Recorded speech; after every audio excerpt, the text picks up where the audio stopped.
오늘 설교 제목 우리 다 같이 한번 읽어볼까요? 시작. 일상의 권태감을 깨는 비법입니다. 오늘 설교는 사실 기독교의 심오한 진리와는 좀 거리가 있습니다. 하지만 여러분의 매일매일 일상에서 행복을 느끼고 싶다면, 일상 가운데에서 만족을 느끼고 싶다면 좀 필요한 설교라고 생각을 합니다. 우리가 때로 살면서 그런 경우가 있거든요. 나는 지쳐서 아무것도 안 하고 싶어, 이렇게 말할 때가 있습니다. 쉬어도 피곤이 안 풀려. 출근하는 것도 싫고 지쳤어. 그리고 사람들에게 감정적으로 반응할 힘도 없어. 그냥 누가 힘들다고 그러면 그냥 그러려니 해버려. 난 예전에는 관심이 있었는데 지금은 그냥 그래. 내가 이걸 왜 하고 있는지 모르겠어. 무의미해. 그냥 나는 아무것도 안 하고 하루 종일 누워있고 싶어. 기쁘지도 않고 슬프지도 않고 그냥 아무 생각 없어. 남들은 재밌다고 그러는데 나는 별로야. 이런 말을 할 그런 인생의 순간들이 있다는 거예요. 최소한 한 번 이상. 이걸 권태감이라고 하거든요. 그러니까 내 삶에서 무미건조한 일상이 계속 일어나게 되고 반복적인 일상이 일어나게 되면 우리는 어느 순간 이 새로운 자극을 찾게 되고 기존의 이 쳇바퀴 같은 삶에 대해서 만족을 할 수가 없게 됩니다. 그래서 한 50년 전 연구 결과를 보니까 왜 사람들은 권태감을 느끼느냐라는 대답에 대해서 이 반복적인 일상이 원인이다라고 얘기를 하더라고요. 그런데 또 이 연구라는 것 자체가 누가 연구하느냐에 따라서 다르지 않습니까? 그런데 똑같은 일상도 누구는 권태감을 느끼고 누구는 권태감을 안 느껴요. 예를 들어서 미국에서 우주 비행사를 이제 보내지 않습니까? 그러면 우주 기지국에 보통 3개월도 있고 6개월도 있는다고 그래요. 그럼 두세 명이서 그 기지국에 살면 얼마나 무료하겠습니까? 똑같은 사람들과 똑같은 방에서 6개월 혹은 3개월 똑같은 비슷한 음식 먹으면서 이 굉장히 반복되는 일상, 너무 재미가 없겠죠? 그런데 어떤 사람은 너무나 권태롭고 재미가 없었다라고 얘기한다면 어떤 우주 비행사는 나는 하나도 안 지루했다고 얘기를 하는 거예요. 이 사람마다 또 권태감에 대한 차이가 있습니다. 자, 그런데 보통은 이 권태감과 무기력함에 대해서 접근할 때 새로움과 자극의 부족 때문에 그렇다라고 보통 진단을 내리는 경우가 많아요. 그러니까 사람마다 차이는 있지만 그래도 이 반복되는 일상 때문에 이런 것이 생긴다라는 것이죠. 그리고 이 권태감과 무기력함에 빠져 있다면 보통 많은 원인이 있겠지만 불안할 경우, 다른 일 때문에 좌절해서 의욕이 상실될 경우, 그다음에 스스로 나는 지금 병에 걸렸어 라고 스스로, 병은 안 걸렸어요. 근데 나는 병이 있어 라고 여기는 경우 권태감과 무기력함이 있어서 아무것도 못하게 되는 것이죠. 그리고 이런 해결책으로 볼 때 보면 새로운 자극을 가져오는 경우가 많습니다. 권태감을. 그래서 여행 간다든지 이런. 그리고 인간관계, 새로운 사람을 만나거나 운동을 한다거나 아니면 휴식을 한다거나 하는 경우가 있고요. 그다음에 봉사활동을 하는 경우에도 권태감이 많이 회복이 된다고 그래요. 근데 제가 이걸 좀 준비하다가 하나 빠진 거가 있는 것 같아요. 저의 경우에는 잘 먹기가 포함되어 있습니다. 그러니까 권태감 느껴질 때 뭔가 이게 잘 먹잖아요? 그러면 조금 뭔가 의욕이 생겨요. 잘 먹었으니까 좀 움직여야 되지 않을까? 이런 생각을 하거든요. 자, 어쨌건 이런 권태감 가운데 있을 때 사람들은 어떤 해결책을 많이 선택하냐면 잘못된 선택하는 경우가 많아요. 그래서 권태감과 무기력증에 빠져 있는 사람들이 마약이나 약물 중독, 알코올 중독이나 이런 거에 빠질 가능성이 높고요.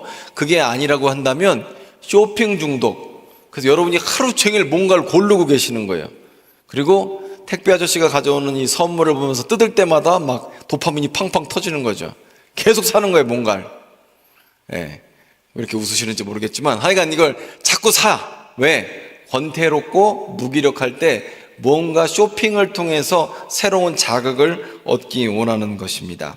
뿐만 아니라 강박적으로 핸드폰을 쓰거나 하는 것들도 이 이 권태감과 무기력증 중에 하나고요. 그다음에 권태감과 무기력증을 느끼는 원인 중에 하나는 또한 뭐냐면 나르시즘적인 성격을 갖고 있는 사람, 즉 나 자신을 너무 사랑하는 사람들이 권태감을 잘 느낀대요. 그러니까 내 수준은 이만큼인데 나는 여기라고 생각해요. 내가 이거를 해야 돼? 내가 이걸 왜 하는 사람이야? 나 이런 거 안 해. 난 여기 있는데 눈이 여기 달렸어요. 그러면 이거에 만족이 안 된대요. 자, 그래서 나르시즘적인 성격이 있는 사람들이 나 자신이 인정받지 못하다고 생각하면서 권태감을 쉽게 느낀다라고 얘기를 해요. 그러니까 이걸 한마디로 요약하면 권태감을 느끼는 사람은 체념에서 우울증 쪽으로 가든지 아니면 유흥이나 쾌락과 즐거움 쪽으로 가든지 두 갈래 길로 권태감이나 무기력증에 걸린 사람들이 가는 가능성이 높다라는 것이죠. 자, 오늘 창세기 15장을 보게 되면 이런 무기력증, 또 영적인 무기력증에 걸린 사람을 만나는데 아브라함입니다. 우리가 아브라함 얘기할 때 막 믿음의 조상 얘기를 하는데 사실 아브라함은 믿음의 조상이 후천적인 거지 선천적인 건 아닙니다. 타고나게 믿음을 믿는 사람이 아니라 후천적으로 빚어진 사람, 하나님이 빚어낸 사람이 믿음의 사람 아브라함입니다. 먼저 15장 초반부를 보게 되면 하나님이 아브라함에게 나타나셔서 뭐라고 말씀하세요? 아브라함아 두려워하지 말라. 나는 내 방패요 큰 상급이다. 그랬더니 아브라함은 하나님의 이 음성에 대해서 뭐라고 반응합니까? 주님, 나는 상속자가 없어요. 지금 이게 여러분 되게 이상한 문장이에요. 보통 사람은 어떤 걸 질문하면 그 주제에 맞춰서 응답을 하는데 아브라함은 지금 하나님이 나는 내 큰 상급이다라고 얘기하시는데 뭐라고 대답해요? 자기 마음속에 쌓여있던 게 나옵니다. 하나님, 내가 상속자가 없어요. 그래서 2절 보면 여기 나는 상속자가 없어서 내 상속자는 이 다메섹 사람 엘리에셀입니다.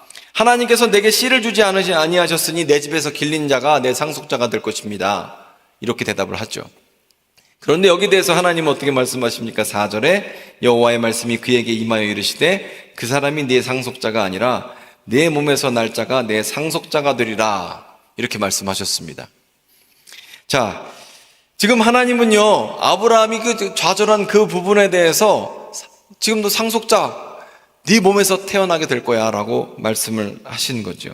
사실 아브라함은요, 굉장히 좌절이 돼요. 왜냐하면 아브라함은 75세 하나님의 부르심을 받았습니다. 창세기 12장에서 너는 너의 고향과 친척과 아비집을 떠나 내가 내게 보여줄 땅으로 가라. 그래서 왔어요. 그러면 당장 응답이 이루어져야 하는데 응답이 안 이루어지는 거예요. 그리고 사람이 이런 생각하지 않습니까? 75세면 남자의 경우, 남자들만 한번 속으로 75세 이상 되시는 분만 한번 대답해 보세요. 75세면 애 낳을 수 있잖아요. 그렇죠? 왜 웃으시는 거예요? 왜 그리고 여자들이 웃는 거야? 제가 예전에 자전거를 타고 한강에 참 많이 다닐 때 배고프면은 편의점에 들려서 라면을 먹거든요. 라면을 먹는데 옆에 그 할아버지들 무리들이 이렇게 있었어요. 이 할아버지들이 철TV, 그 철로 만든 MTV 있거든요. 이거 무거운 자전거입니다. 그런 걸 우르르 몰고 다니시는 분들인데 막걸리를 딱 드시면서 어떤 할아버지가 한 말이 아직도 기억이 납니다. 남자는 80이다도 애 낳을 수 있어! 이래서 소리를 지르시더라고요. 동의하세요? 우리 권사님들, 은퇴하신 권사님들 동의하십니까? 남자 80이 돼도 애기 낳을 수 있어요? 네, 뭐 80이 돼도 애기 낳을 수 있다고 주장하시는 분이 있지만 90이 되고 그 이상이 되고 그러면 사실 어렵지 않습니까? 힘들다고 봐요. 자, 아브라함도 그래요. 75세 때는, 70세 때는, 60세는 그나마 조금 가능성이 있는데 자기도 너무 늙었고 자기 아내도 너무 늙었어요. 그런데 하나님은 애를 주지 않으세요. 그래서 체념하고 낙심해 버렸습니다. 꿈이 있었는데 꿈이 이제 사라져 버렸습니다. 그리고 지금 아브라함은 현실과 타협하고 있습니다.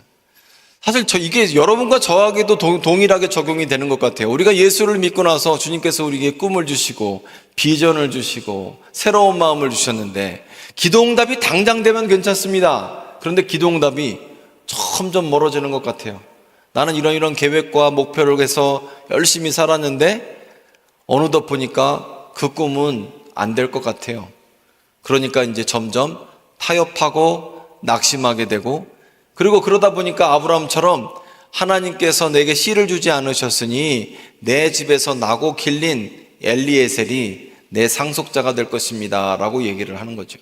그리고 이 아브라함의 좌절을 우리가 참 이해하기 어렵습니다. 왜냐하면 옛날 사람들에게 있어서 이 아들이 태어난다는 건 엄청난 의미거든요.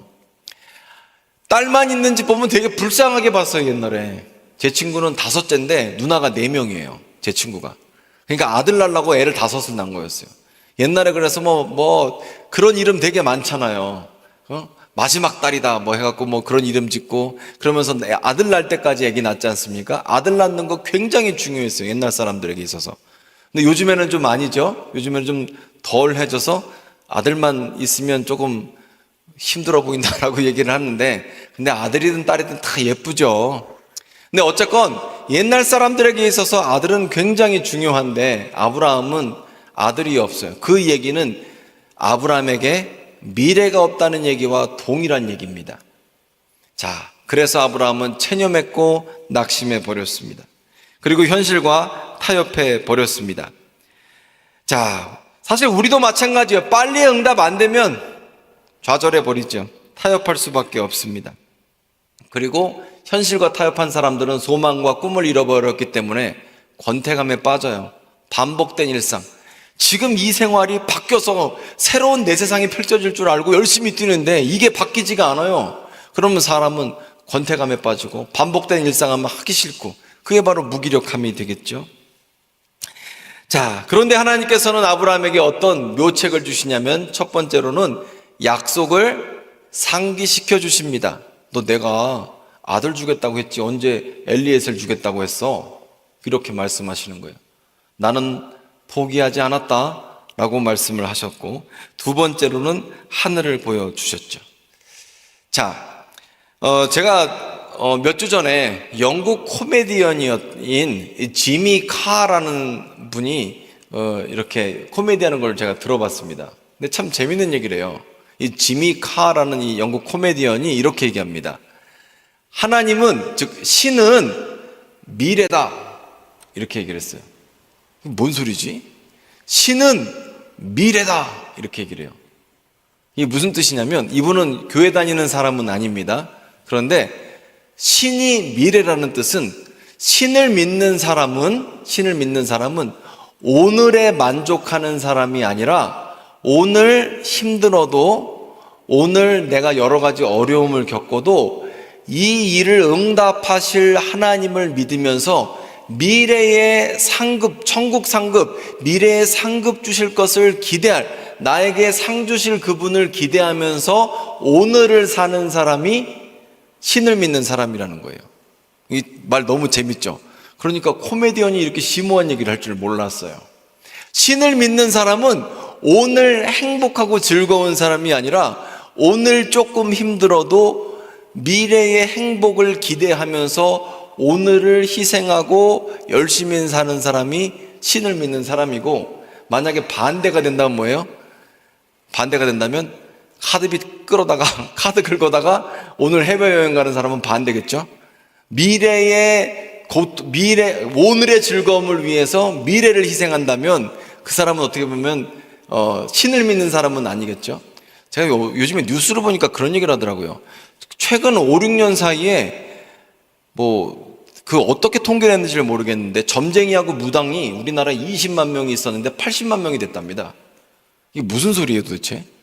20만 명이 80만 명이 돼. 4배가 늘었대요. 돌팔이도 굉장히 많다는 거죠. 근데 점쟁이와 무당의 특징은 오늘의 지금 행복을 위해서 구술해야 되고, 오늘의 지금 행복을 위해서 무언가 지금 하면 현실이 바뀐다고 믿는 사람들이에요. 반대로 우리 예수 믿는 사람들은 어떻죠? 예수 믿는 사람들은 미래에 상 주실 예수님 때문에 지금 오늘을 섬기는 사람들이 예수 믿는 사람들입니다. 자, 그런데 꿈을 잃어버리면 사람은 체념하면서 오늘 먹고 살자 이렇게 바뀝니다. 지금 엘리에셀이 내 상속자가 되면 되지, 꿈을 잃어버리고 비전을 잃어버린 사람들은 이렇게 산다는 거예요. 미래를 위해서 투자하고 현실을 절약하고 지금 이 순간 훈련받고 교육받아서 더 보다 나은 미래를 준비하는 게 아니라 지금 행복하게 살자라는 것으로 타협해 버린다는 것이죠. 그런데 중요한 것은 저와 여러분이 이렇게 타협하고 아브라함이 그렇게 타협해도 누가 계세요? 하나님이 계신다는 거예요. 하나님은 저와 여러분을 포기하지 아니하시고 하나님은 아브라함을 포기하지 않으셔서 아브라함에게 약속을 이루시겠다, 즉 아들을 주시겠다, 이삭을 주시겠다라고 말씀하시는 거죠. 그래서 여러분, 우리가 현실 가운데 막 방황하다가도 하나님 말씀을 붙잡으면 이 변하지 않은 하나님의 말씀은 끊임없이 우리에게 하나님의 약속을 우리에게 상기시켜줘요.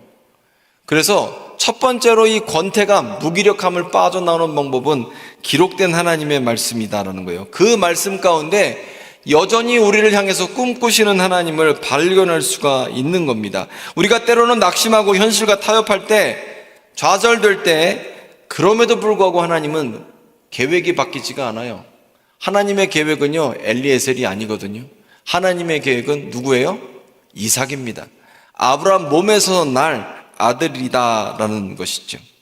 자, 그리고 권태감을 깨는 몇 가지 방법 중에 하나가 있는데, 우리가 때로는 하나님 말씀 가운데 이 약속을 발견하는 방법이 있고, 두 번째로는 뭐냐면 하나님을 찬양하는 것, 즐거워하는 방법이 있습니다. 제가 어저께 컨디션이 별로 좋지가 않았어요. 그래서 컨디션이 안 좋아서, 근데 스케줄은 너무 많았거든요. 장례도 갔다 오고 또 간담회도 해야 되고, 그래서 밤에 늦게까지 있었는데, 그리고 밤에 잤더니 피곤할 때 자면 피로가 안 풀리잖아요. 그래서 3시 반에도 일어났다가 4시에도 일어났다가 4시 반에도 일어났다. 그리고 알람 다 끄고 잤더니 세상에, 저 7시까지 출근해야 되는데 6시 반까지 잔 거예요. 근데 샤워를 하고 막 서둘러야 되는데 에라 모르겠다고 그러고 침대 도로 누워버렸어요. 이렇게. 에이 몰라, 나 잡아먹어라 이러고 누워버렸습니다. 저 사실요, 오늘 설교는요 저를 위한 설교예요. 아침에 진짜 너무 무기력하더라고. 권태감이 느껴지고 나 뭐 하는지 모르겠고. 그러고 나서 1부 예배 때 앉아있는데, 원고를 보고 나서 1부 예배 때 앉아있는데, 근데 1부 예배 때 3장 찬양을 하고 93장 찬양을 하는데, 예수는 나의 힘이요, 그 찬양하는데 갑자기 맞아, 예수님은 나의 힘이지 이러면서 갑자기 눈이 반짝반짝해졌어요. 여러분, 이 찬양이라는 건 놀라운 능력이 있는데, 이 찬양은요 내가 하나님을 기쁘시게 하고 내가 하나님을 즐거워하는 거예요. 오늘 성가대 찬양 너무 잘하지 않았습니까? 근데 성가대가 찬양하는데, 우리 성가대가 하나님을 높여드리는데 우리가 같이 감동을 느껴요. 그리고 이 나라 주의 나라 되게 하소서 막 이러면서 막 선포하는데, 맞아, 이 나라 하나님의 나라가 되어야 되지. 우리가 그 가운데에서 이 회복이 돼요. 사실 여러분이 무기력하고 권태감을 느낄 때 한번 찬양을 해보십시오. 예전에 저는 믿음의 선배들이 그런 얘기하는 거 들어본 적이 있어요. 가슴이 뜨거워질 때까지 찬양 한 곡을 열심히 해라. 저는 옛날에 그랬어요. 노래하면 바뀌냐? 바뀌긴 뭐가 바뀌어? 아니에요. 근데 해보니까 바뀌더라고요. 내가 하나님을 찬양하게 되면 내 권태감이 깨집니다. 내 무기력함이 깨지게 돼요. 자, 그리고 작은 순종을 하는 것이 권태감을 깹니다. 예를 들어서 여러분이 아무리 권태감을 느끼시고 또 무기력하셔도 집에 가면 아빠기도 하고 엄마기도 하고, 회사에 가시면 여러분 나름의 자리가 있고, 교회에 오시면 여러분 나름대로 섬김의 자리가 있지 않습니까? 하기 싫어도 내가 조금씩 움직이다 보면 어느 순간 그 일 때문에 그 권태감이 깨져요. 무기력함이 깨져요.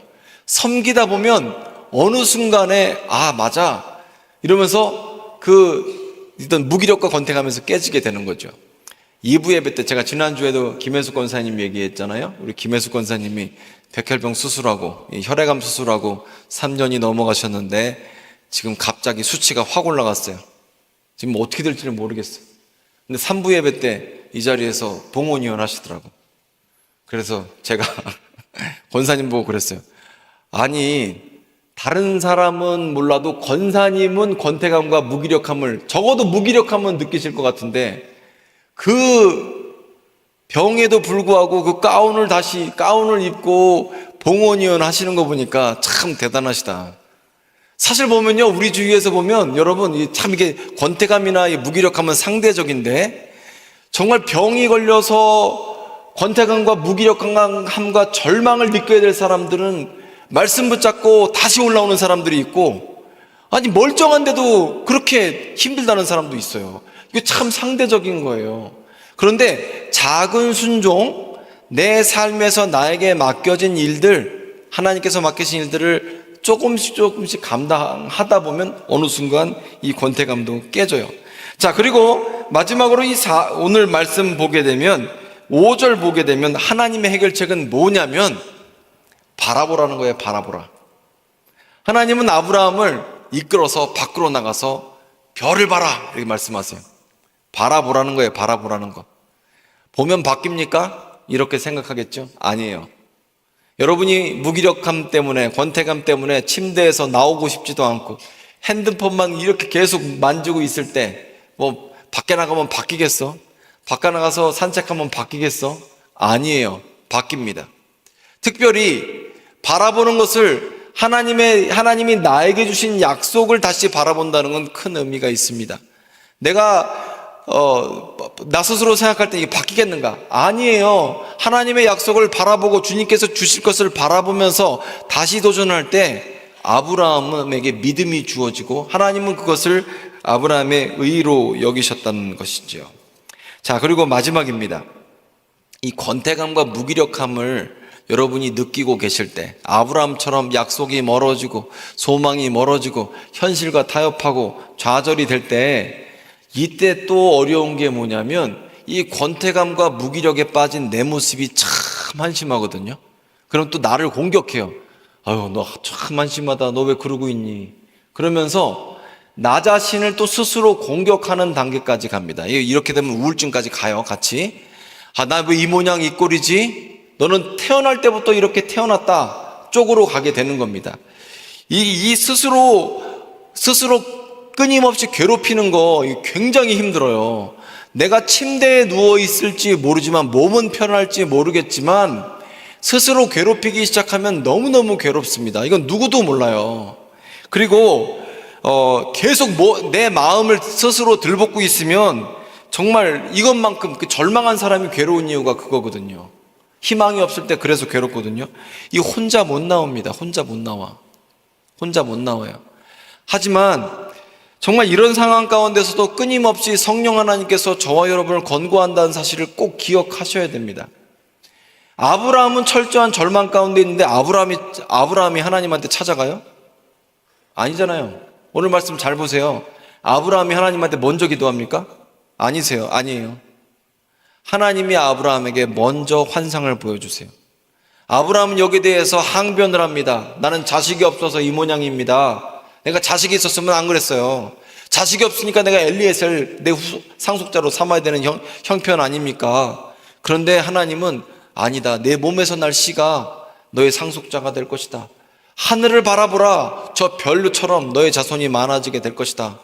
여러분, 하나님께서 끊임없이 우리를 권고하신다는 거예요. 나 스스로 나 자신을 학대할 때도 있고 좌절이 될 때도 있고, 아무도 내 마음을 모르죠. 근데 그럴 때에도 주님은 우리를 찾아오셔서, 아니면 찬양을 통해서, 말씀을 통해서, 여러분 공동체 있잖아요. 여러분 가족 있잖아요. 여러분 구역원들, 구역 식구들, 구역장들을 통해서 여러분을 권고하신다는 것이죠. 자, 말씀을 정리하도록 하겠습니다. 여러분 인생 살다가 믿음의 사람도 권태감을 느끼고 무기력함을 느낄 때가 있어요. 이건 뭐 다 경험하는 거예요. 꼭 감기 걸린 것처럼, 감기 걸린다고 근데 스스로 학대할 필요는 없겠죠? 감기는 걸릴 수도 있는 거니까. 권태감, 무기력감, 우울증 같은 건 영혼의 감기 같은 겁니다. 영혼의 감기 걸렸을 때 어떻게 해야 될까요? 그때 감기 걸린 사람은 좀 쉬어야 됩니다. 그리고 내가 평생 환자가 아니라는 사실도 기억해야겠죠? 이 병을 극복할 수 있다는 소망도 필요하고요. 그리고 이 병에서 나오면 내가 더욱더 열심히 활동할 수 있다는 그런 확신도 있어야겠지요. 자, 여러분의 영혼의 권태감 가운데, 이 무기력함 가운데 하나님을 경험하시기를 바랍니다. 그리고 끊임없이 여러분을 권고하시는 주의 음성 들으시기를 바랍니다. 그리고 하나님께서 보여주시는 이 바라봄의 법칙을 회복하시기를 바랍니다. 주님께서는요, 우리가 좌절하는 걸 결코 원하지 않으세요. 참, 우리 하나님은요, 내가 교만한 것도 원하지 않으시지만 좌절하는 건 더 싫어하세요. 그래서 우리가 다시 일어나기를 주님은 원하십니다. 하나님은요, 얼마나 그게 싫으셨으면 아브라함에게도 나타나셔서 내가 너의 큰 상급이다, 내가 너의 큰 상급이다 라고 말씀을 하시는 것이죠. 주님은 우리의 큰 상급이 되십니다. 주님이 보여주실 약속의 땅으로 한 걸음 한 걸음 날마다 걸어가는 저와 여러분 되기를 소망합니다. 기도하겠습니다.